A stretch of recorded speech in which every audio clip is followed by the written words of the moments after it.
ఓ చిన్న అప్పు అయినందుకు చచ్చిపోతావా? చిన్న సమస్య వచ్చినందుకు దేవుడిని విడిచిపెట్టేస్తావా? అదేనా ఇప్పుడు దాకా నువ్వు నేర్చుకుంది? మేము ప్రయాసపడుతుంది అదేనా?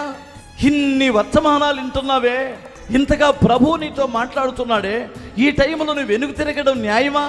దేవుడు ఇంత కార్యం చేసింది నువ్వు వెనుతిరిగిపోవడానికా? దేవుడు నిన్ను కనాను చేర్చడానికి కదా పిలుచుకొని వచ్చాడు, కనాను చేర్చడానికి కదా దేవుడు నడిపిస్తున్నాడు. ఈ చిన్న కార్యం కొరకు చర్చికి ఆగిపోతావా? అలుగుతావా దేవుడి మీద? ఒకసారి మిమ్మల్ని మీరు ప్రశ్నించుకోండి. దేవుడు నీ జీవితంలో ఇన్ని గొప్ప కార్యాలు చేసిన దేవుడు ఆ చిన్న కార్యాలు చేయలేడా? నీ అప్పు తీర్చలేడా? నీ అనారోగ్యం నుంచి విడిపించలేడా? ఎందుకు వెనుతిరుగుతున్నావు? మరలా ఎందుకు ఆ పాత మాంత్రికుడి దగ్గరికి వెళ్ళి ఆ తాయితలు కట్టించుకుంటున్నావు? మరలా నువ్వు ఎందుకు వెనుతిరిగిపోతున్నావు? ఎందుకు మరలా వెనుతిరిగి వెళ్ళి విగ్రహారాధనలోకి వెళ్తున్నావు? దేవుడు నీ జీవితంలో కార్యం జరిగించలేడా?